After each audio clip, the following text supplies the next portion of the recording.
The Galactic Senate had a room for emergencies. It was deep underground, 12 levels below the main chamber, carved into the bedrock of Centaura Prime, sealed with doors thick enough to stop a railgun round at close range. The walls were lined with screens. The screens were never dark. Somewhere in the galaxy, something was always going wrong. But the room had not been used for a full emergency session in 41 years. It was being used now. Grand Senator Vorath of the Kelthari stood at the center of the floor and looked at the data for the fourth time. He was a large being, wide shoulders, gray-green skin, eyes that had seen 3 wars and 2 collapses of member state governments. He did not rattle easily. He was rattled. "Run it again," he said. The aide behind him, a young Tassani female named Relic who had never once questioned an order in her 2 years of service, hesitated. "Grand Senator, we have already run verification 7 times. The data is run it again." She ran it again. The screens filled with battle telemetry, sensor logs, heat signatures, mass readings. The footage from the 3 surviving scout drones that had been on the edge of the Kareth system when it happened. Vorath watched. He had watched it 4 times already.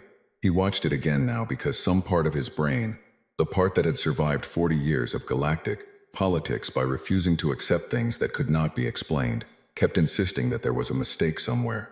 A corrupted file, a misread sensor, a drone malfunction. There was no mistake. The footage showed the Kareth system.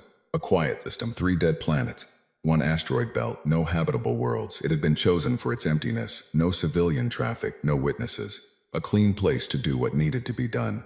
What needed to be done was the destruction of a single vessel. The vessel had been flagged 8 months ago.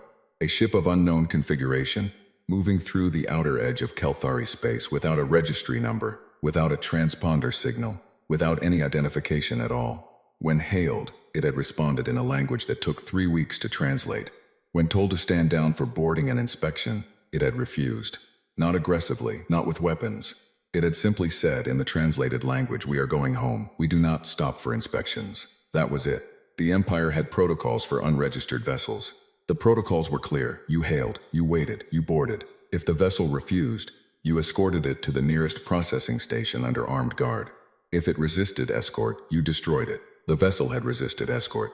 It had damaged 2 of the escort frigates. Not severely, not lethally, but enough that both ships had to break off pursuit. That alone was remarkable. Kelthari frigates were not fragile. The weapons on an unregistered vessel of that size should not have been capable of punching through standard military shielding. But they had. After that, the situation had escalated up the chain of command until it reached the office of Fleet Admiral Sen. Sen was not a patient being. He was also deeply conscious of what it meant, politically, symbolically, for a random unregistered ship to damage Imperial military vessels and then just leave, to continue on its way as if the Imperial Navy were a minor inconvenience. Sen had sent a battle group, not a patrol, not a larger escort, a battle group. 7 ships, the cruiser Undying Reach as the flagship, 2 destroyer-class vessels, the Hammerclaw and the Sunder, 3 heavy frigates, 1 dedicated electronic warfare vessel, 142 crew across all ships, all of them experienced, all of them armed with weapons that had won engagements against pirates, smugglers, and 2 breakaway member state militaries in the last decade. The mission had been rated as routine suppression. Estimated engagement duration, 12 minutes. Vorath watched the footage again. The battle group had caught the unregistered vessel at the edge of the Kareth system. The Undying Reach had transmitted a final warning in 3 languages, including the vessel's own. The warning had given the crew 30 seconds to power down weapons, cut engines, and prepare for boarding. The vessel had not powered down. It had turned. Vorath had watched this part more times than he could count now. He kept watching it for the same reason a person probes a sore tooth with their tongue. Not because it helped, but because some part of the brain refuses to let things be. The unregistered ship turned. It was smaller than the Undying Reach, significantly smaller, roughly the mass of a heavy frigate. Its configuration was strange, angular in ways that Kelthari ship design never was. Flat surfaces where there should have been curves. It did not look like a warship, not by Imperial standards. It looked, if anything, like something that had been designed by a species that had never seen another species' ships. Like something designed from scratch with no reference point. The Undying Reach fired first. Standard opening salvo. 4 primary batteries. 2 torpedo spreads, the full weight of a cruiser's opening punch. The kind of strike that had crippled warships twice its size. The unregistered vessel moved. Vorath had watched it so many times that he had started to think he was seeing things. Ships did not move like that. Not at that mass, not at that speed. The laws of physics that govern thruster output and inertia and turning radius did not allow for what the drone footage showed. The vessel moved like it had been designed by something that did not respect the Empire's understanding of physics. The salvo hit nothing. Then the unregistered vessel fired back. The Undying Reach, 230 meters of armored cruiser hull, triple-layered shielding, the most decorated ship in the Fifth Fleet, came apart in 11 seconds. Not damaged, not crippled, apart. Vorath had checked the mass readings from the drone. The debris field matched. The Undying Reach was gone. What followed was not a battle. Vorath was not sure there was a word for it in any of the 14 languages he spoke. The two destroyers moved to engage. The frigates spread out to create a crossfire. The electronic warfare vessel began attempting to jam the unregistered ship's targeting systems. A standard tactic, something that had blinded enemy vessels in a dozen engagements. The unregistered vessel appeared to ignore the jamming entirely. It moved through the battle group the way a person might walk through a room. Unhurried. Each pass, something died. The Hammerclaw lasted 4 minutes and 20 seconds. The Sunder lasted 2. The 3 frigates went in under 3 minutes combined. The electronic warfare vessel, the slowest, the least armed, the one that had no business being in a fight, lasted the longest, almost 6 minutes, because the unregistered vessel seemed to set it aside and come back to it last. Then it was over. 7 Imperial ships, 142 crew. Gone, the unregistered vessel had taken damage. The drone sensors registered heat blooms along 2 sections of its hull that suggested significant internal damage. It had not come through clean, but it had come through. It had turned back onto its original heading. It was still going home. Vorath stopped the footage. The room was very quiet. 12 senators around the walls, all of them staring at the same screens, all of them wearing the expression of people who had just been told that something they had believed to be solid ground was, in fact, a painted floor above an empty shaft. "What is it?" said Senator Marin of the Draith. Not a question, a kind of quiet demand. "What is that ship?" "We don't know," Vorath said. "Then where is it from?" Vorath pulled up the second file, the translation team's report, the analysis of the language used in the initial hailing exchange 8 months ago. 8 months of work, because the language was genuinely alien, not related to any of the 4,700 registered languages in the Imperial database. Not a dialect of anything, not a pidgin, not a trade tongue. It was something new. But the translation team had been thorough, and in their report, buried in an appendix, was a note about a single word that the unregistered vessel had used during the second hailing attempt. The one made after it damaged the 2 frigates before it fled. The crew had called their ship by name. The name had been translated 3 different ways, by 3 different analysts. All 3 translations were slightly different, but all 3 contained the same root concept. Persistent or possibly enduring, or in the most liberal translation, the one that does not stop. That told them nothing about where it was from. Then Relic had done something clever. Instead of searching the language databases, she had searched the spatial databases. She had taken the ship's heading, its original heading before the battle group intercepted it, and the heading it resumed after, and she had plotted the line. She had extended it backward, past Kelthari space, past the territories of 4 other member states, past the neutral zones and the unmapped regions and the dark patches at the edge of the empires. Survey data. She had extended it forward, past the current position following the vector. At both ends, the line eventually terminated at the same location. A star system, a system that was in the database, flagged, cataloged, assigned a number. SL227G, a single yellow star, 8 planets, 1 large moon orbiting the 3rd planet. Surveyed 230 years ago by an Imperial scout fleet. The scout fleet's report had been filed and archived. The 3rd planet had shown signs of primitive habitation, pre-spaceflight civilization, early industrialization stage, no threat assessment, no follow-up required. The file had been closed. No one had looked at it since. Vorath stared at the system designation on the screen for a long time. "Pull the original survey," he said. Relic pulled it. The survey was 230 years old. The civilization on the 3rd planet had been using combustion-based locomotion. Their most advanced flying machines were early fixed-wing atmospheric craft. They had not yet split the atom. They had no concept of faster-than-light travel. 230 years ago. "How long," Vorath said, "does it take for a civilization to go from atmospheric flight to that?" He gestured at the frozen frame on the screen. The angular ship. The debris that had been the Undying Reach. No one answered, because no one knew. The Empire had records of dozens of civilizations at various stages of development. It had records of member states who had made the leap from early spaceflight to interstellar capability. The fastest transition in recorded imperial history had been the Veth, who had done it in 400 years. If this civilization had done it in 230, we need more information, Senator Marin said. Yes, Vorath agreed. We need to know if that was a military vessel. We need to know if they have more. We need to know why it was in our space. We need to know. We need to know everything, Vorath said. And we know almost nothing. He looked at the debris field one more time. 142 crew, 7 ships, 11 seconds for the flagship. Send a diplomatic mission, he said. Not military, not armed. A diplomatic vessel, long-range survey equipment, translation specialists. He paused. And tell them to be careful. Senator Marin looked at him. Careful of what? We don't even know what they are yet. Vorath looked at the screen. That's exactly why. 3 weeks later, in a system on the far side of the outer rim, a battered angular ship dropped out of faster-than-light travel inside a debris field that used to be a refueling station. The ship's hull was scorched in 2 sections. Internal pressure in one compartment had dropped to 0. The crew had sealed it and moved on. The captain stood on the bridge. He was a human, 43 years old, gray at the temples, a scar along his left jaw that he had gotten in an action that the official record described in 12 words, and the actual crew described in 4. Sentences that always started with "you wouldn't believe it." His name was Commander Elias Voss. He looked at what was left of the refueling station and felt the familiar hollow weight of a mission that had gone sideways 6 ways before it. Started status, he said. We're alive, said his first officer, Lieutenant Sarah Kwan. She said it the way she said everything, flat, factual, the kind of voice that had come to terms with the difference between what was ideal and what was real. Hull integrity at 61%. Drive core is functional. Weapons are functional. We are out of about 40% of our secondary consumables.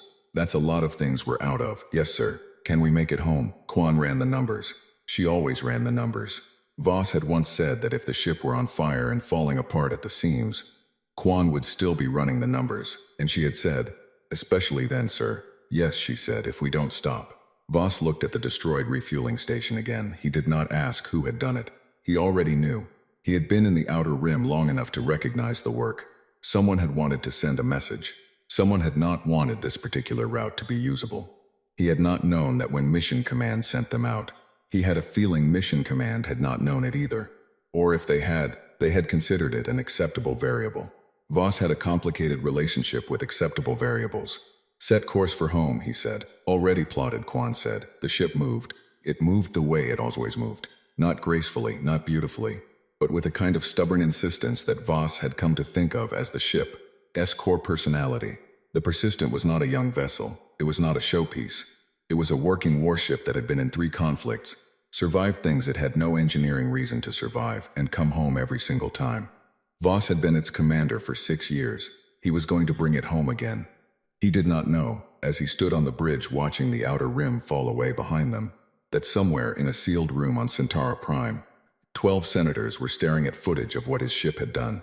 He did not know that an empire he had never heard of was afraid of him. He did not know that everything was about to change. He knew one thing. He was going home. The diplomatic vessel Careful Word was the most sophisticated ship the Empire had ever built for a first contact mission. It carried 47 specialists, linguists, xenobiologists, cultural analysts, behavioral scientists, 2 medical officers, and a full team of communications engineers. The crew complement beyond the specialists was small. 20 sailors, a captain, and a first officer who had been chosen specifically because she was known for staying calm in rooms where everyone else was losing their composure. The Careful Word was also, technically speaking, unarmed. It had defensive systems, point defense arrays, ablative shielding layers that could absorb a moderate weapon strike without catastrophic hull failure. But it carried no offensive weapons, because Grand Senator Vorath had been very clear. This mission was to observe and make contact, not to fight. The last time the Empire had sent armed ships toward that particular corner of the galaxy, 142 people had not come back. Vorath was not going to repeat that. The mission commander was Ambassador Taya Shral. She was Kelthari, like Vorath, but younger, 52 standard years, which was relatively young for a diplomat of her rank. She had handled 3 first contact situations in her career. All 3 had been with civilizations that were either at or below the Empire's technological level. She had never walked into a room where the other party had already destroyed a battle group. She was thinking about that as the careful word dropped out of FTL travel and the navigation officer announced their arrival at the edge of the SOL-22 7G system. Full passive scan, she said. Nothing active, nothing that could be read as a targeting attempt. Understood, Ambassador. The passive sensors began painting a picture. It took a few minutes. Passive scans were slower than active ones, but they were invisible, and invisibility mattered right now. Shral wanted to know what they were dealing with before she announced herself. What the passive sensors showed her made the room very quiet. The third planet was what the survey had noted. Blue-green, large oceans, a single significant moon. From a distance, unremarkable. Thousands of planets in the Empire looked similar, but the system was not empty. There were structures. The passive scan picked up metallic signatures in orbit around the third planet. A lot of them. The AI began sorting and categorizing, and Shral watched the count climb. 40, 80, 120. Eventually, it stopped at 217 distinct orbital objects, large enough to register as structures rather than debris. 217. The Empire's home system had 43 orbital installations. Centauri Prime was the most heavily developed world in the known galaxy. Are those, her navigation officer started, habitats, the xenobiologist confirmed from across the bridge. Some of them. The mass readings suggest several are purely functional. Docking facilities, manufacturing platforms. Some have atmospheric signatures consistent with inhabited pressurized environments. What's the population of the third planet? Shral asked. The AI cross-referenced the survey data against standard demographic growth models and produced an estimate. Shral read the number twice, 8 billion. The estimate, accounting for 230 years of growth from the primitive civilization the scout had noted, gave an estimate of 8 billion beings on the third planet alone. The orbital habitats were harder to estimate, but the AI gave a conservative number of somewhere between 50 and 100 million additional.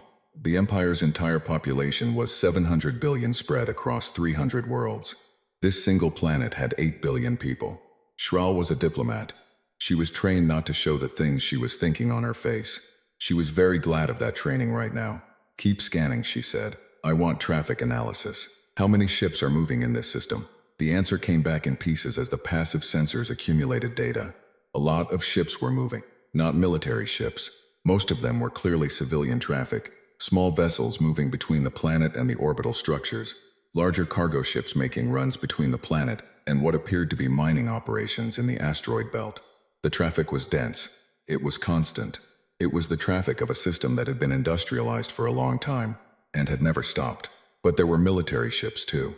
Shral counted them carefully. 11 ships that the AI flagged as likely military based on hull configuration, mass readings, and the kind of movement patterns that were different from the civilian traffic. They moved with purpose. They patrolled. Several of them were significantly larger than the careful word. One of them was very large. The AI took 3 minutes to assemble enough passive data to give her a mass estimate on the largest vessel. When it did, Shral looked at the number for a long moment and then asked the AI to verify it. The AI verified it. The largest ship in the system massed 4 times what the Empire's largest dreadnought massed. That can't be right, said her first officer. Lieutenant Commander Holt. He was Tisani, young, usually steady. He did not sound steady right now. The AI doesn't make errors on mass readings, the xenobiologist said. Then that ship is very large, Shral said crisply. Keep that observation in mind and set it aside for now. I need us focused. She stood up from her chair and straightened her diplomatic sash, a physical habit, something she did when she needed to settle herself. We are going to transmit a contact signal. Standard first contact protocol. Our identity, our purpose, an expression of peaceful intent. We will transmit in the language used by the vessel we encountered. We will wait.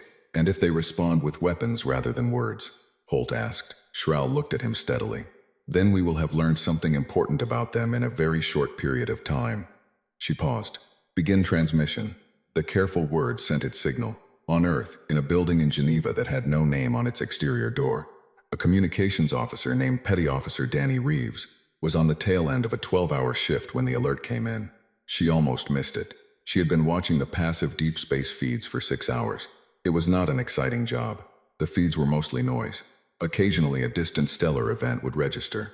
Once memorably, a chunk of rogue comet had drifted into detection range and sent 3 analysts scrambling before the AI correctly identified it as ice and rock. The alert was different. It was a signal structured, repeating, not a natural phenomenon. Reeves sat up. Her hands moved to the analysis console. She ran the signal through the standard filters and then, because the filters were not making sense of it, ran it through the advanced xenolinguistic processor that the department kept for occasions exactly like this one. The processor took 40 seconds. Then it produced a translation. Not a perfect translation, a rough one. The kind you get when a language has been partially decoded and the rest filled in with best guesses. But rough was enough. We come in peace.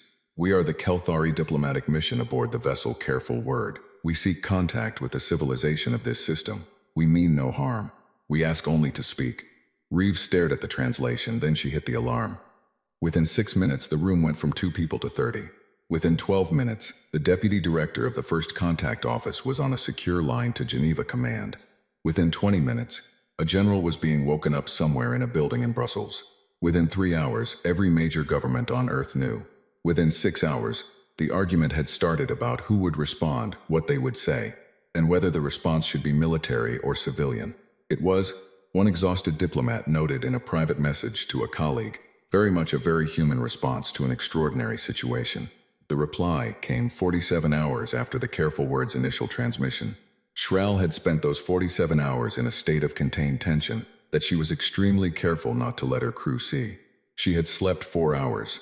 She had eaten what the nutrition staff brought her without tasting any of it. She had read the AI's continuous scan reports with the focus of a person who was trying to understand something that kept growing more complicated every time they looked at it. The reply came in the same language the Careful Word had used, the language of the vessel they had intercepted, which the Empire's translators had partially decoded. But it was more grammatically precise than the Empire's version, as if the people who sent it had the full language and the Empire had been working from fragments. Because they had. It was their language. The translated reply said, "We received your message. We have questions. Our first question is this: why did your warships attack one of ours?" Schral read it twice. The phrasing was what struck her. Not your ships attacked us. Not an emotional accusation. A question. Calm, direct, asking for a reason. Either these people were extraordinarily disciplined, or the attack on the unregistered vessel had been a provocation they were not particularly surprised by, or they were simply very good at keeping emotion out of the first sentence. She drafted her response carefully. It took 4 hours and 6 revisions. She explained what the Empire was, what its protocols were, why the unregistered vessel had been approached, why the battle group had been sent. She was honest about the escalation. She did not minimize it. She did not apologize directly, not in the first message, because she had learned that premature apologies in first contact situations often read as weakness to cultures that had not yet established whether the diplomat represented something worth respecting. But she acknowledged that the Empire had not understood what it was dealing with, and that the outcome had not been what the Empire intended. She sent it. The reply came back in 19 hours.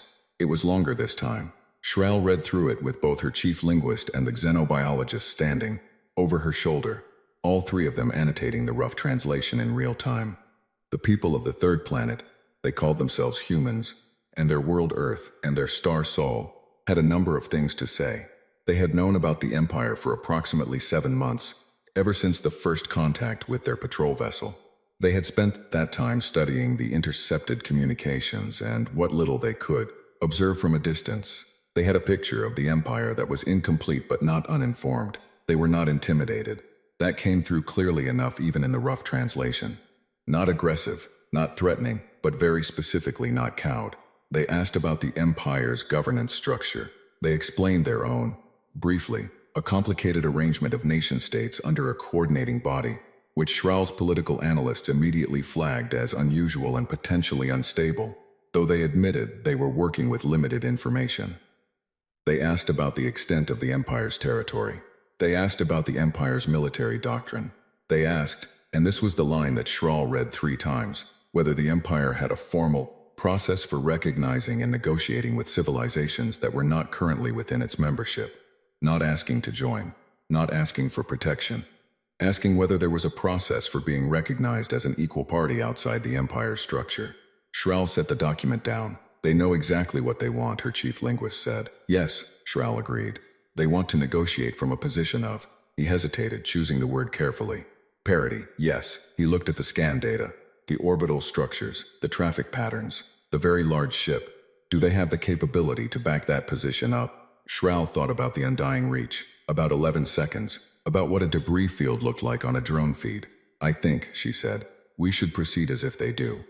In the Geneva building with no name on the door, Petty Officer Reeves was 3 hours into her next shift when the latest translation came in from the human diplomatic team. She read through it with the same careful attention she'd been applying to every message in the exchange over the last 2 weeks. The Kelthari, that was what the aliens called themselves, had responded to the parody question with something that read like careful diplomatic hedging. They did not say yes. They did not say no. They talked about the complexity of imperial law and the structure of the recognition process and the role of the Senate in making such determinations, which, in Reeves's experience, and she had spent 4 years translating diplomatic communications before being assigned to this office, meant, we are going to check with our bosses and get back to you. What interested her more was what the Kelthari had not asked about. They had not asked about human military capability. Not directly. They had asked about governance and structure and process, but not about ships, not about weapons, not about numbers. They were being very careful not to ask a question that might reveal how much they already knew and how frightened it had made them. Reeves filed her annotation and went to get coffee. She passed the wall in the break room where someone had, as a joke, pinned a printed transcript of the first transmission from the Kelthari vessel, alongside a printed copy of the last known status report of the Persistent before it came home. The Persistent was back. Everyone in the building knew that. The crew had been debriefed. Commander Voss had given a 12-hour testimony about the engagement in the Kareth system. The official report was classified at a level that meant Reeves had not read it, but the unofficial word, the version that traveled through the building the way all unofficial words traveled, was that Voss had engaged a battle, group of 7 ships, destroyed all of them, taken significant damage, and brought his crew home, all of them, not a single human casualty.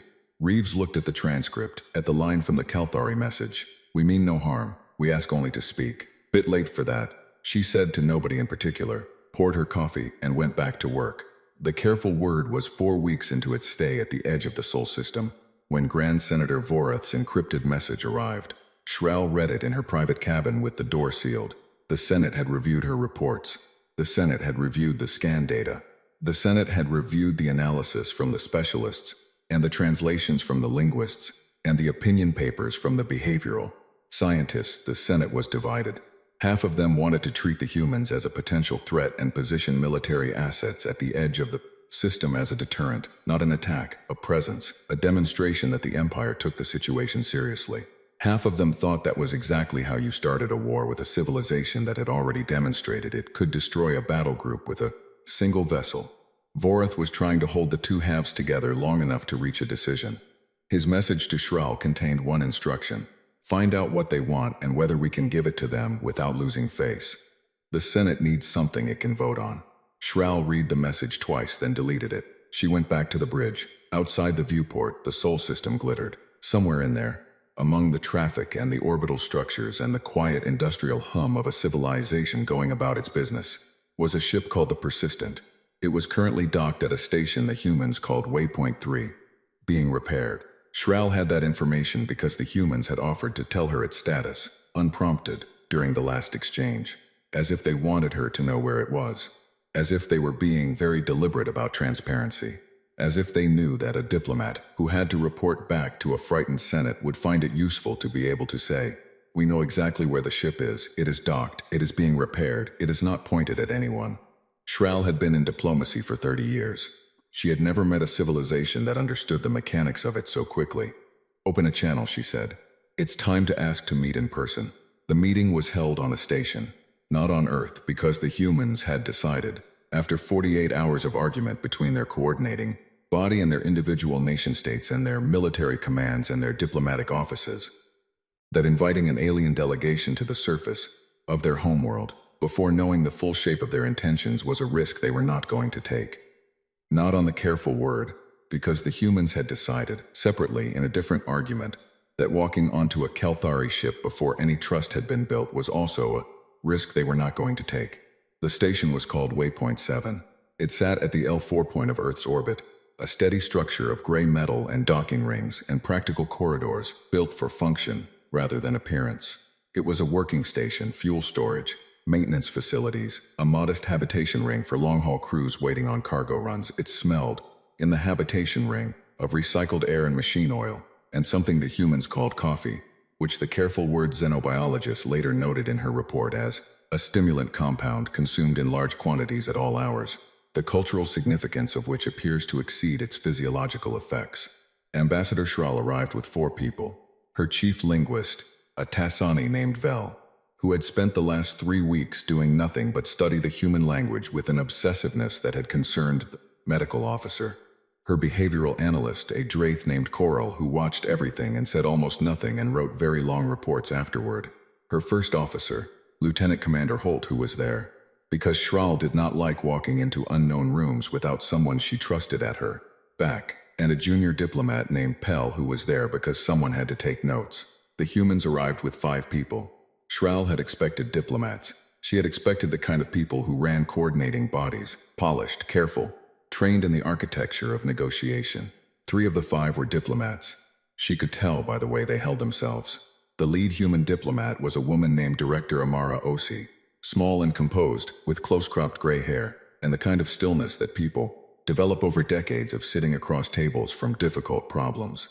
She introduced herself and her 2 colleagues with the precise, unhurried courtesy of someone who had done this many times in many rooms. The 4th person was a scientist, young, wide-eyed, barely containing the expression of someone who was living the single greatest moment of their professional life.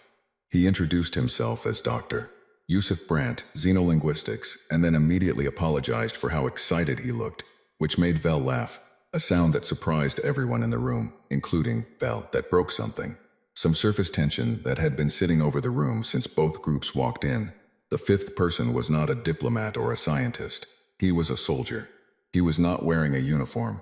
Schral had been specifically told that the human military would send a representative in civilian, dressed to avoid the meeting reading as a military encounter. But she would have known what he was regardless. The way he moved when he entered the room, the way he assessed it, exits, positions, angles, in the single second before his expression settled. The scar along his left jaw. Director Osi introduced him as Commander Elias Voss, currently on administrative leave, attending in an advisory capacity. Schral looked at him for exactly as long as was polite and then looked away. Voss did the same. They both understood, without saying so, exactly what his presence meant. The humans were not hiding what had happened. They were not pretending the persistent and the Kareth system were separate from this conversation. Voss was in the room the same way the unasked questions were in the room. Acknowledged by presence, not by words. A reminder that the humans knew, and the humans wanted the Kelthari to know they knew, and nobody needed to say any of that out loud. Schral found herself respecting it. They sat down. The table was human design, flat, rectangular, practical, 6 chairs on each side. Someone had placed water vessels in the center, along with small containers of a solid food substance that Dr. Brandt later explained was called biscuits and were, in his words, culturally mandatory at this kind of meeting. I'm not entirely sure why. But please eat one, it will help. Coral ate one. His report later noted that it was dense, slightly salted, and communicated nothing threatening. Schral began. She had prepared an opening statement. She had written it and revised it 7 times on the careful word with input from her entire team. It covered the Empire's history, its structure, its membership, and how it worked, its protocols for first contact and integration of new civilizations into its system. She gave it. Director Osi listened without interrupting. Her 2 colleagues took notes. Dr. Brandt occasionally leaned toward Vel and murmured something about a specific word choice, and Vel would nod or shake their head. A quiet linguistic consultation running alongside the main proceedings. Voss sat with his hands folded on the table and looked at Schral while she spoke. Not hostile, not warm, just watching. The way someone watches a road they are about to drive on. When she finished, Director Osi said, "Thank you. That was very clear." She paused for exactly the right amount of time. "I'd like to ask a few questions if I may." "Of course," Schral said.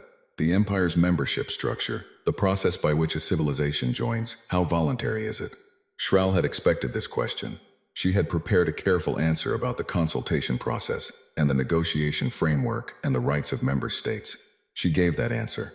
Osi listened to it and then said, "And if a civilization declines membership, the Empire respects the sovereignty of civilizations that choose not to join. Have any declined?" A pause, small, probably imperceptible to anyone who was not watching for it. Coral noted it in his report anyway.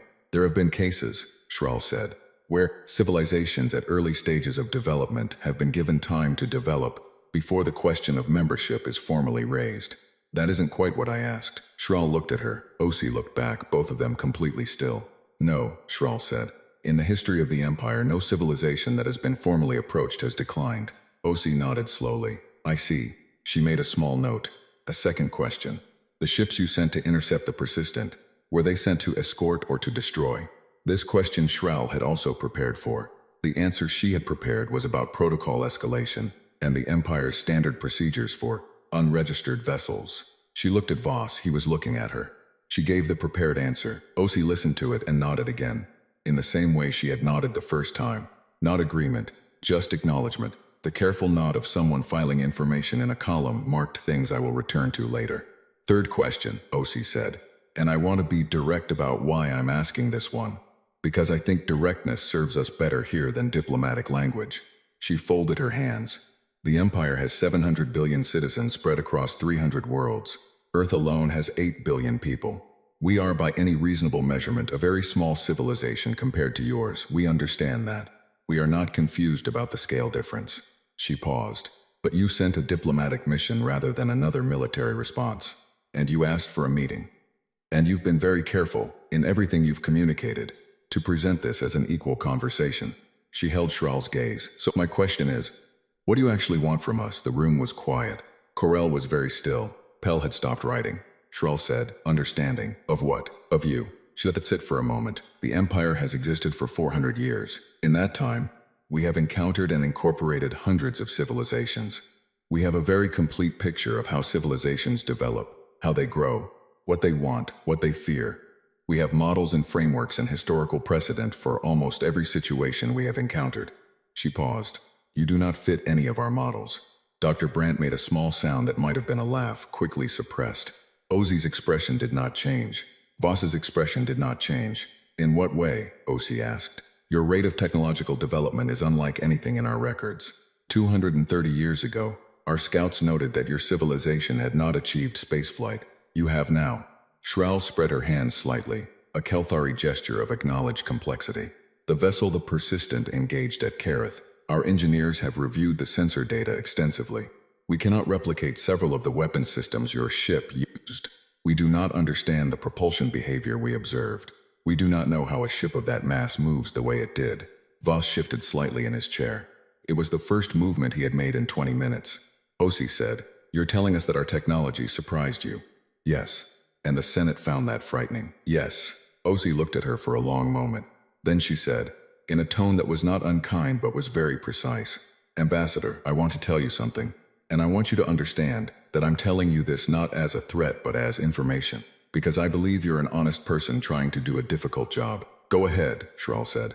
Earth is not the only human world. The room did not change. The air still circulated. The water vessel still sat in the center of the table. Pell still had a pen in hand. But something shifted. Shral felt it the way you feel a change in pressure before a storm. We have 17 established colonies, Osi continued. 4 of them are within what your charts designate as your outer territory. We've been there for between 30 and 60 years. We didn't ask permission because we didn't know you existed. We know now, she paused. I'm telling you because we'd rather you find out from us than find one of our settlements and make another assumption. Shral was very glad she had 30 years of diplomatic training. She kept her expression exactly where it was. 4 colonies, in imperial space. For up to 60 years, undetected. She was going to have to put that in a report and send it to Vorath, and she was not looking forward to that conversation. I appreciate you telling me, she said. We also have something else, Osi said, that I think you should know. She opened the document on the table surface. The table had a display layer built in, something Shral's team had noted but not fully cataloged, and pulled up what appeared to be a chart, a spatial chart. Trajectories, distances, coordinates. These are the 8 vessels we currently have in deep space, Osi said. Their positions as of 48 hours ago, their headings, their intended missions. Shral looked at the chart. One of the positions was deep in the outer rim, moving away from Sol. An exploration mission, the annotation said. One was in the asteroid belt of a system Shral recognized as belonging to one of the Empire's quieter member states. A mining survey, the annotation said. One was on the far side of the galaxy from the Empire entirely, a long-range probe, pushing the edge of what human FTL drives could reach. Shral looked at the chart for a long time. You're showing us this voluntarily, she said. Yes, why? Osi said. Because trust is built in specific ways. One of those ways is demonstrating that you're not hiding things you could hide. She met Shrall's eyes. We're showing you where our ships are. We're telling you about our colonies before you find them. We're telling you about our capabilities before you feel compelled to test them again. Her voice stayed even. We would prefer not to destroy any more of your ships, Ambassador. It creates paperwork on both sides. Holt made a sound. Shrall was fairly certain it was a suppressed laugh. She did not look at him. I understand, Shrall said. Voss spoke for the first time. He had a low voice, careful, not the voice of someone who spoke often in rooms like this. I have a question, he said. Osi glanced at him. A small nod. He looked at Shrall, the battle group at Kareth, the crew. Did they have families? The question landed differently than any question that had come before it. Shrall had been prepared for strategic questions, territorial questions, questions about leverage and recognition and process. She had not been prepared for that one. Yes, she said, most of them. Voss nodded.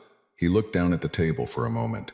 When he looked back up, his expression was the same, but something in it was different in a way Shrall could not precisely name. I'm sorry, he said, that I couldn't have done it differently. The room was very quiet. Director Osi was looking at Voss. Her expression for just a moment was not composed in the way it had been for the last 2 hours. Shrall said, the decision to send them was not yours. No, Voss said. But I was the one who fired. Nobody answered that. There was nothing to answer it with. After a moment, Director Osi straightened slightly, and the room eased back into its professional shape. I think we've covered a great deal of ground today, she said. I'd like to propose an adjournment and a second session. There are things we would like to propose formally, regarding recognition, territory, the colonies, a non-aggression framework, but those deserve proper time. Agreed, Shrall said. They stood, both delegations. The small choreography of ending a meeting, gathering notes, capping pens, the careful neutrality of people who were not yet sure whether they were going to like each other. Shrall paused on her way to the door. She turned back. Voss was still at the table. He had known her, she said. He looked up. The persistent, she said. Your ship. Our translators had difficulty with the name. They gave 3 possible translations. He waited. They settled on enduring, she said. But the one I found most accurate, given what I know of the engagement, was the 3rd option. What was it? He asked. She held his gaze. The one that comes back, she said. She left. Voss sat at the table for a long moment after everyone else had gone. Then he stood up and went to find the coffee that Dr. Brandt had been talking about, because he had been awake for 26 hours and had 3 more days of diplomatic meetings to survive, and he had a feeling he was going to need it. On the careful word, 3 hours after the session ended, Shrall sat in her cabin and wrote her report to Vorath. She wrote it carefully. She was always careful, but this one more than most. She wrote about the session, the questions, the answers, the voluntary disclosure of ship positions and colony locations, the chart, the 4 colonies in imperial space. She wrote, they are not what we expected. They are not what our models predicted. They are not frightened of us, and they are not trying to appear larger than they are. They know their size relative to ours, and they have decided it is not relevant. I am not certain yet whether this is confidence or something else. I am not certain yet what the difference would mean. She paused over the last section for a long time.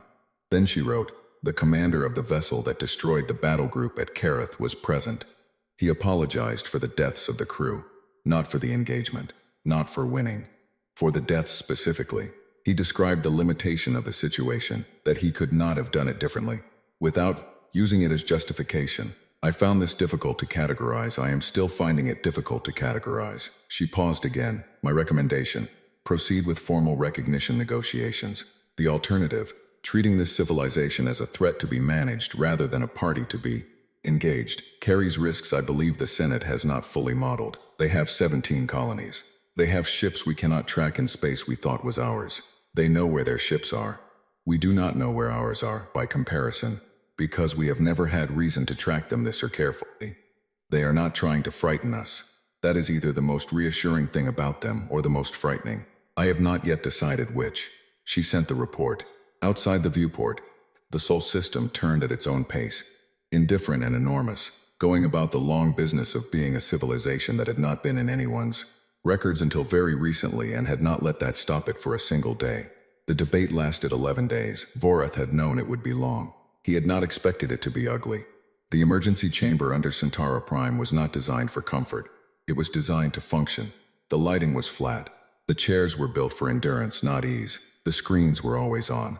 11 days in that room with the same 47 senators, the same recycled air, the same arguments cycling back around every 18 hours like a tide that did not know it was supposed to stop. Vorath had aged in that room. He could feel it. The debate had two positions. They had been the same two positions since day one. The first position belonged to the bloc led by Senior Senator Dral of the Veth. Dral was old, older than Vorath. She had lived through the border conflicts of the last century. She had seen what happened when the Empire showed restraint in the face of a threat it did not fully understand, and what she had seen had left a mark on her that no amount of subsequent peace had fully covered over. She sat in her chair with the solidity of someone who had made up their mind before they walked in, and was simply waiting for everyone else to catch. Her position was this: the humans were a threat, not a future threat, a present one. They had destroyed a battle group. They had colonies in Imperial space they had not disclosed until confronted. They had technology the Empire could not match. They had a homeworld with 8 billion people, and they were growing. Every day of delay was a day the Empire spent negotiating while the humans continued to expand. Her solution was a second fleet action, not 7 ships, not a battle group, a full fleet, enough tonnage to make the outcome certain. Strike the colonies in Imperial space first. That was justifiable under Imperial law. Territory violation. Use the colonies as the legal pretext. Move quickly. Establish the outcome before any negotiation could be used as cover for the humans to prepare. We do not know the full extent of their capability, Dral said, for what Vorath counted as the 14th time across 11 days. We know what 1 ship did to 7. We do not know what 100 ships can do. We should not wait to find out. The second position belonged to Vorath and the bloc of senators who had read Shrall's reports carefully and understood what they contained.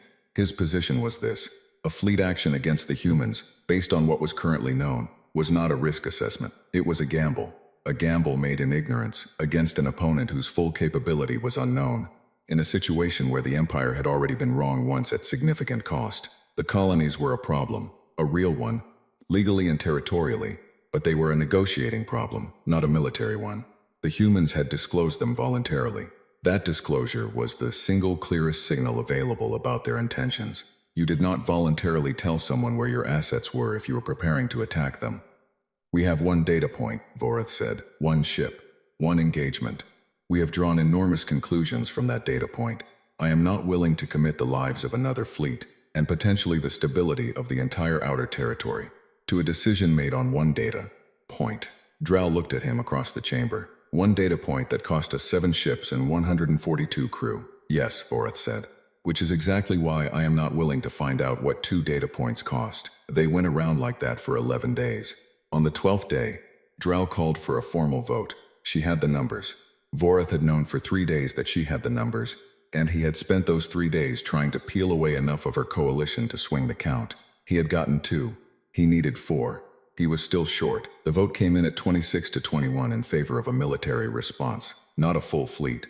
Dral had made a concession to the moderates, not the full strike she had wanted, but a containment action. 6 battle groups, 42 ships. They would move on the 4 human colonies in Imperial space simultaneously, occupy them, and use them as leverage in negotiations. The humans would be told that the colonies were held pending a satisfactory resolution of the recognition and territorial questions. If the humans complied, the colonies would be returned. If they did not, the vote left that sentence unfinished. Vorath read the motion. He read it twice. He looked at the 26 senators who had voted for it. You are making a decision, he said, based on what 1 human ship did to 7 of ours, and your plan is to send 42, Dral said. 42 is not 7. No, Vorath agreed. It is not. He set down the motions. I want it entered in the record that I oppose this action. I want it entered that I consider it strategically unsound and diplomatically catastrophic. I want it entered that when the outcome is known, the record will show that this chamber was warned. He sat down. The motion passed.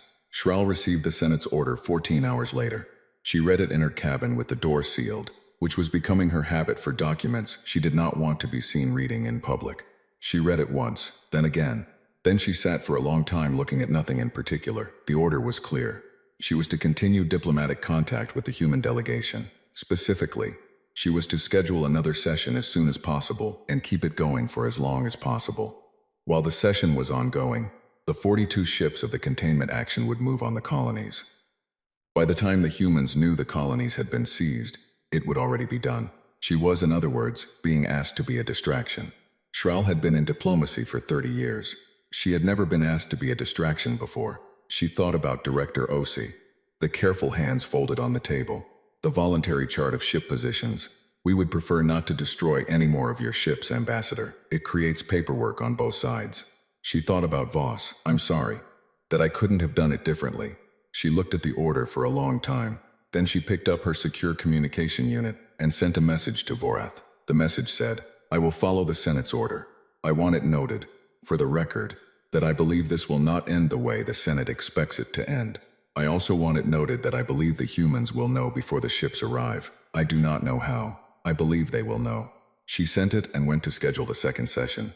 Petty Officer Reeves was on shift when the anomaly appeared. It was not a signal. It was not a transmission. It was a pattern. She had been watching the deep space sensor feeds for 3 months now. She knew what normal traffic looked like. She knew what standard Imperial movement patterns looked like, having spent 6 weeks studying everything they had been able to passively collect about Kelthari ship behavior during the careful words, stay at the edge of the system. The pattern was subtle, small changes in the background density of the sensor noise at 4 specific points in the outer, territorial zone, the kind of changes that came from large objects moving through FTL, the residual gravitational and electromagnetic wake of ships in transit. 4 specific points. Reeves pulled up the colonial registry. She overlaid the positions. The 4 points of sensor anomaly were in direct alignment with the 4 human colonies in what the Kelthari charts designated as Imperial Outer Territory. She checked her work 3 times. Then she hit the alarm. The room filled up faster than it had the first time. 3 months of watching this situation had put everyone permanently on a shorter fuse. The deputy director arrived in 4 minutes. A general arrived in 7. Reeves showed them the pattern. How confident are you? The deputy director asked. The pattern is consistent with large-scale FTL transit, Reeves said. Multiple ships. At each of the 4 colony locations. She paused. The timing is consistent with ships that departed Kelthari space roughly 14 days ago. That's 3 days before the second diplomatic session was scheduled, the general said. Nobody said anything for a moment. They scheduled the session, the deputy director said, while the ships were already moving. Still nobody said anything. Then the general said, very quietly, get me a line to Geneva Command, and someone get Director Osi out of bed. Director Osi arrived at the Geneva building at 3 in the morning local time. She did not look like someone who had been asleep. She looked like someone who had been lying in bed waiting for a specific piece of bad news to arrive. And it had finally arrived, and now she could get up and deal with it. She reviewed Reeves' analysis. She asked 3 clarifying questions. She looked at the overlay of colonial positions and sensor anomalies for a long time. Then she asked for Commander Voss. Voss arrived 20 minutes later. He was in civilian clothes, the same kind of clothes he had worn at Waypoint 7. He looked at the data and said nothing for a long time. How many ships? He asked. We can't get a precise count from passive sensors, Reeves said. Minimum estimate is 30, could be significantly more. Voss looked at the general. The general looked at Voss. An entire conversation happened in that look. The kind of conversation that only happens between people who have spent enough time in the same profession to not need words for the foundational questions. The colonies aren't military targets, Voss said. No, the general agreed. Civilians. Yes. How long before they arrive? The general looked at Reeves. Reeves said, based on the trajectory and standard Kelthari FTL speeds, which we have some data on from observing the careful word, approximately 46 hours. Voss stood very still. 46 hours, 4 colonies. Civilians who had gone out to the edge of known space to build something, who had not known the Empire existed when they left, who were now sitting in the path of a containment action from a civilization they had no defenses against. What assets do we have in range? Voss asked. The general pulled up the deployment map. There were 3 human vessels within theoretical range if they pushed their drives hard. 2 were cargo ships that had been armed for piracy protection. Not warships, not anything close. 1 was a military patrol vessel. 1 military patrol vessel, against a minimum of 30 Kelthari ships. Voss looked at the map. He thought about Kareth. About what it felt like to bring a ship through something it was not supposed to survive. About Quan running the numbers in the dark. About the crew counting on him to find the line between what was possible and what wasn't, and walking it. He said, what's the patrol vessel? The general said, the Steadfast Vance class, crew of 91. Who's the commander? Lieutenant Commander Park. She did 2 tours in the Outer Rim before this posting. Voss nodded, and Ambassador Schral is scheduling a second session for 2 days from now, Director Osi said. She had been quiet for several minutes watching. Now she spoke with the precision of someone who had been assembling pieces into a picture, while the fleet moves on the colonies. Yes, Voss said, which means she knows, Osi said. Or she's been ordered not to know. Either way, she's being used. Voss said nothing. Osi looked at him. I'm going to contact her. The room reacted to that. 3 people started talking at once. The general's expression moved through 4 different positions in 2 seconds. The deputy director said, Director, that would be a message, Osi said, cutting through it cleanly. Not a threat, not a demand, a message, telling her what we know, giving her a chance. She looked at the general. We want to know if she's complicit in this or if she's a tool. Her response will tell us. The general said, and if she's complicit? Then we'll know that too, Osi said, and we'll act accordingly. She looked at Voss. While I send the message, I want you to talk to Park, Voss said. About what? Osi said. About whether one ship can do what 46 hours will require it to do.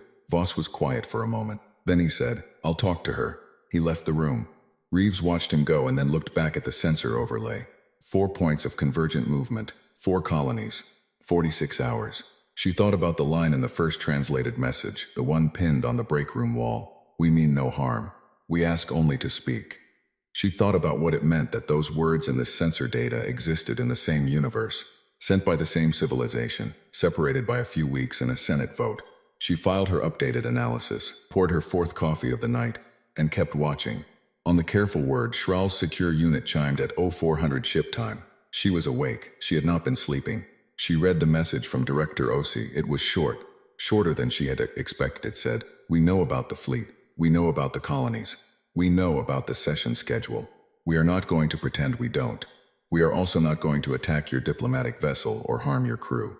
We want to ask you one question. Is this your choice, or were you given an order? Schral sat in the dark of her cabin and looked at the message for a long time. The order from the Senate was clear. Keep the session going. Be the distraction. Do not tell them anything. She thought about the chart Osi had shown her. The voluntary positions of 8 human ships. Trust is built in specific ways. She picked up the secure unit and typed a reply. It took her 4 minutes to write 2 sentences. She sent it and sat back and thought about what it meant to serve an institution for 30 years. And then, in a single moment, serve it differently than it had asked. The message she sent said, It is an order. I did not know when I scheduled the session. I know now. She paused, then added a 3rd sentence. Do what you need to do. I will do what I can from here. She set down the unit and looked at the viewport. Somewhere out there, 42 ships were moving toward 4 colonies. Somewhere out there, a patrol vessel called the Steadfast was being asked to do something that the numbers said was not possible. She had spent 30 years believing that diplomacy was the thing that made the impossible unnecessary. She was about to find out if that was still true. The Steadfast was not the persistent. Lieutenant Commander Ji-Yon Park knew that the moment Voss told her what was coming. She had read the engagement report from Kareth. Everyone in the service had read it, in the way you read something you are not officially supposed to have access to, but which travels through a fleet so fast that official access becomes irrelevant. She knew what the Persistent had done. She knew what it had cost. She knew her ship was not that ship. The Steadfast was a Vance-class patrol vessel, good bones, reliable. It had been in service for 11 years and had the kind of wear that came from 11 years of hard outer rim work. Scratches on the hull plating that had been repainted twice, a drive core that needed 3 extra minutes on startup, a weapons targeting system that the crew had nicknamed the Optimus because it consistently overestimated hit probability by about 8%. 91 crew. They had been on a routine patrol run when the orders came in.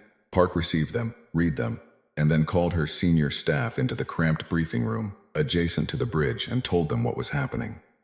She watched their faces. Her weapons officer was a big man named Chief Petty Officer Adazi. He had a habit of being very still when information was serious. He was very still now. Her navigator, Ensign Torres, was young enough that his face had not yet learned to hide things. He looked at the numbers, 42 ships, 4 colonies, the timeline. And then he looked at Park, and then he looked at the numbers again, as if the second look might change them. Her engineer, Lieutenant Ford, was already doing the math in her head. Park could see it in the small movements of her eyes. Drive output, arrival time. What pushed meant for the drive core that needed 3 extra minutes on startup. She would push it anyway. I'm not going to tell you this is a reasonable ask, Park said. It isn't. We are one patrol vessel. We are being asked to intervene in a fleet action. She looked around the room. I'm also not going to tell you that the people in those colonies have anybody else. Nobody said anything. We can't fight 42 ships, Park said. That's not what we're going to do. We're going to get between them and the colonies before the fleet arrives. And we are going to be visible, and we are going to make the choice of whether to fire on a human vessel, their decision rather than ours. She paused. While we do that, the diplomatic channel will be active. Ambassador Schral has told our delegation that she is going to work from her end.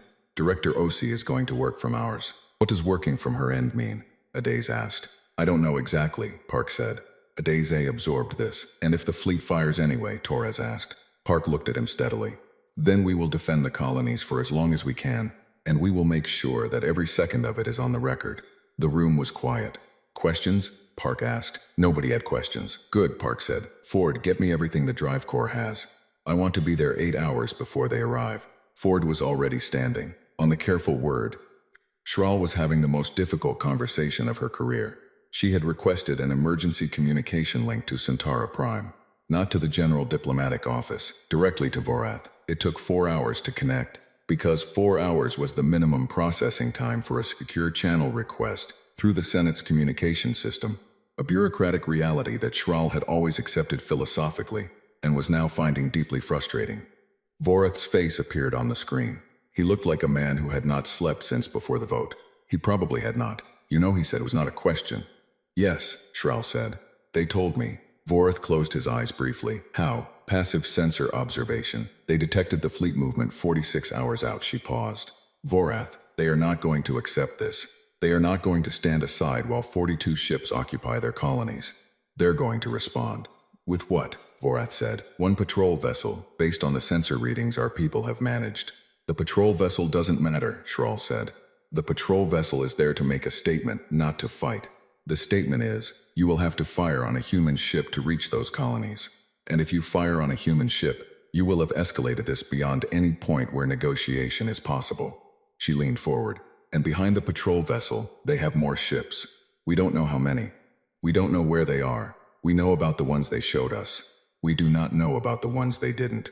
Vorath said nothing for a moment. The Senate voted. I know what the Senate voted. I was there when you sent me the order.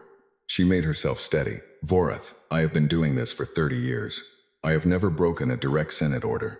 I am not breaking one now. I am telling you, through the proper channel, through you, that this action will not achieve the outcome the Senate expects. It will not contain them. It will not give us leverage. It will start a war.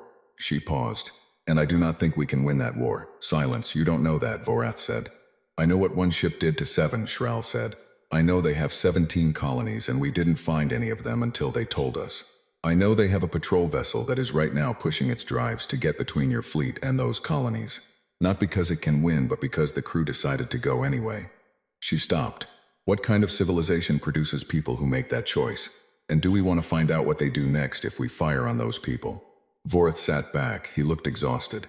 He looked like a man who had known this was coming since the vote and had been dreading the moment when knowing it became unavoidable. What do you want me to do? He said. I want you to stop the fleet, Schral said. The Senate voted based on incomplete information. They voted without knowing that the humans would detect the fleet in transit. They voted without knowing about the patrol vessel. They voted without knowing what it would look like in the record. In every record, Kelthari and human, when the story becomes. The Empire sent 42 ships to seize civilian colonies while its diplomats sat in a meeting room being used as a distraction. She held his gaze. That story will follow the Empire for generations, even if we win every military engagement. That is the story. Vorath looked at her for a long time. You're asking me to go back into that chamber, he said. Yes. After I already lost the vote. Yes. With new information that will make Drow look. Vorath, her voice cut through it quietly. The ships have 40 hours left. What do you want the record to say? He sat with that for a moment that stretched. Then he said, send me everything you have. The Steadfast arrived at Colony Brennan, the largest of the 4. A settlement of 12,000 people on a cold moon orbiting a gas giant, with 9 hours to spare.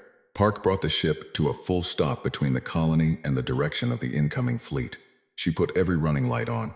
She made the Steadfast as visible as a ship its size could possibly be, a deliberate reversal of every tactical instinct she had, because the point was not to hide.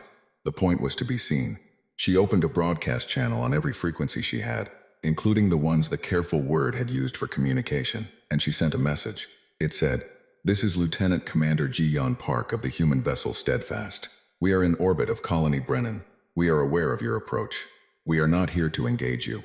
We are here to ask you a question before anything else happens." She paused before sending the last line. Then she sent it anyway. The people in those colonies went out there to build something. Most of them were born after the Empire's scout flagged our world. They don't know you. You don't know them. Nobody made a choice to be enemies yet. That choice is still ahead of us. I am asking you to think about whether you want to be the person who makes it. She cut the broadcast. A Daisy looked at her from across the bridge.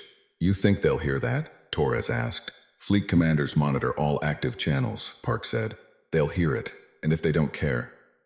Park looked out the viewport at the small bright point of Colony Brennan's lights. Then they'll have to fly through us to get there. Aboard the Imperial Fleet flagship Iron Covenant, Fleet Admiral Soros read the broadcast twice. She had been given her orders from the Senate.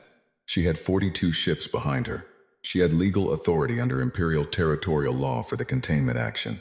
She had a clear mission, a clear timeline, and a clear objective. She had also been at Centauri Prime when the footage from the Kareth system was shown in the emergency chamber. She had watched the undying Reset come apart. She had known 130 of those 142 crew by name. The patrol vessel was one ship. The Steadfast was, by her assessment, no threat to the fleet. But the broadcast was on the record now, and the choice was, as the human commander had said, still ahead of them. Her communications officer said, "Admiral, we're receiving a priority transmission from Centauri Prime." Soros looked up. "Senate Priority Channel," the officer said. "It's from Grand Senator Vorath." She read it. She read it twice. Then she stood very still for a moment, looking at nothing in particular, running through the calculus of a career spent following orders and the specific weight of an order that told you to stop. "All fleet," she said. "Reduce to station-keeping velocity." Hold bridge went quiet. "But Admiral," her tactical officer said, "the mission order has been superseded by a Senate priority directive," Soros said. "Hold position. Open a channel to the human vessel." She paused. "And someone get me the careful word." The message from Soros reached Park 4 minutes later. It said, "We are holding position. We are awaiting updated instructions from the Senate. No action against the colonies will be taken at this time." Park read it. She sat very still. Then she said quietly to no one in particular, "Okay." Torres made a sound. It started as a breath and ended as something that was not quite a laugh and not quite the other thing. A Daisy said nothing for a moment. Then he said, "You want me to notify the colonies?" "Yes," Park said. "Tell them to stay inside for now. Tell them it's fine. Tell them not to open a drink yet because nothing is concluded." She paused. "But yes, tell them." She leaned back in her chair and looked at the viewport. 42 ships, holding position. One patrol vessel between them and 12,000 people. And somewhere in a room on a station that smelled of machine oil and coffee. A conversation that was just now becoming possible. The second session at Waypoint 7 happened 4 days later. Same table, same chairs, same biscuits, different air in the room. Both delegations arrived without the careful neutrality of the first meeting. Things had happened. Both sides knew what the other side had done, and what the other side had chosen not to do. And that knowledge sat in the room as a presence alongside the people. Shral arrived and Director Osi was already there. Osi stood when Shral walked in, a gesture that was, in human culture, courtesy. In context, it was something more. Shral sat across from her. Voss was there again. Park was there this time too, a last-minute addition that Osi had asked for, and the human coordinating body had approved. She sat next to Voss, her hands folded, her expression the kind of calm that had been earned rather than practiced. Shral looked at them and then at Osi. "I want to say something," Shral said, "before we begin." "Go ahead," Osi said. "The action the Senate authorized was not representative of a consensus within the Empire. There are those, significant voices, who did not vote for it and worked to stop it." She paused. "I want that to be part of the record." "It is," Osi said. "We know." Shral nodded. "And I want to say, personally, not on behalf of the Empire, that the message your commander sent to our fleet was the most important thing said in this situation since it began." Park looked slightly surprised. "It wasn't complicated. The most important things rarely are," Shral said. The room settled. Director Osi opened the document on the table display. "We have a proposal. It's a framework, not a final agreement. It covers 4 things: recognition of human civilization as a non-member sovereign entity, resolution of the colonial question in the outer territory, a communication protocol for situations where our ships are in proximity, and a process for further negotiation. She looked at Shral. It doesn't ask you to give us anything you can't give. It doesn't ask us to become part of the Empire. It asks both sides to agree that the other exists, with rights, and to stop shooting at each other. Shral read the framework. It took her 15 minutes. Then she looked up and said, "The language on colonial sovereignty in the outer territory is going to be difficult for the Senate." "We know," Osei said. "We wrote an alternative formulation for that section. Page 9. Shral turned to page 9. "Better," she said. "We thought so." Shral looked at the document for another moment. "I cannot sign this today. The Senate has to vote. That will take time and it will not be a clean vote." "We know," Osei said. "We're not asking for your signature today. We're asking you to take it back." "I will take it back," Shral said, "and I will argue for it. That's all we're asking." A moment. Then Shral said, "I have a question, not a diplomatic one." "Ask it," Osei said. Shral looked at Park. "Your message to our fleet. You said the choice was still ahead of us, that nobody had chosen to be enemies yet." She paused. "Did you believe that when you sent it?" Park thought about the question. Really thought about it in the visible way, looking slightly away, turning it over. "I believed," she said finally, "that the people in those colonies had done nothing wrong, and that whoever was on those ships had probably also done nothing wrong. They were following orders from people who had made a decision based on incomplete information and fear." She paused. "I believed that those two things were true at the same time, so yes, I believed it." Shral looked at her for a long moment. "I will put that in my report to the Senate," she said. The vote, when it came, was not clean. Vorth had told her it would not be. 29 to 18 in favor of opening formal recognition negotiations under the framework. 8 senators abstained. Drow voted against and did not speak during the session that followed the vote, which was, in Vorth's long experience with Drow, more concerning than if she had spoken, but it passed. The formal message from the Empire went to Director Osei's office on a Tuesday morning Geneva time. Reeves was on shift when it came in. She ran the translation, checked it twice. Then she walked down the hall to the Deputy Director's office and knocked on the door. He looked up. She held up the translation. He read it. He sat back in his chair and looked at the ceiling for a moment. Then he said, "Go get Osei." Reeves got Osei. Osei read the message standing in the doorway. She was in her coat, about to leave for a different meeting, and she stopped in the doorway and read it and then read it again. "They want to begin formal talks," Reeves said, in case the translation had been unclear. "I can read," Osei said. "Yes, ma'am." Osei stood in the doorway with the message in her hand for a moment that was longer than the moment needed to be. Then she said, "Get me Ambassador Shral, and tell her." She paused. "Tell her I said thank you." Reeves went back to her desk. She put the message in the official record, flagged it with the highest priority designation, and sent the notification to every relevant office. Then she looked at the break room wall, at the printed transcript that was still there, faded slightly now from weeks of fluorescent light. "We mean no harm. We ask only to speak." She thought about all the things that had happened since that message arrived. The fleet, the Steadfast, the 42 ships holding position in the dark, while one patrol commander stood between them and 12,000 people, and asked a question, instead of firing a weapon. She thought about Commander Voss in the meeting room, his hands folded, the scar on his jaw, saying, "I'm sorry, that I couldn't have done it differently." She thought about Shral sending 2 sentences in the middle of the night that broke her orders, and did it anyway. None of it was in any record the Empire had kept. None of it fit any model they had built. None of it had stopped happening just because their models didn't account for it. Reeves filed her last annotation of the shift, marked the record complete, and got her coat. It was a long walk from the building with no name on the door to the transit station, and the morning was cold and clear, and somewhere above the cloud cover that she could not see through, in the dark between stars that she could not reach, things were in motion that she had watched begin in a 12-hour shift 3 months ago. The record would grow. The record would become enormous and complicated and full of things that defied the models and broke the categories and refused to fit. But it existed now. They were in it. That was enough for today.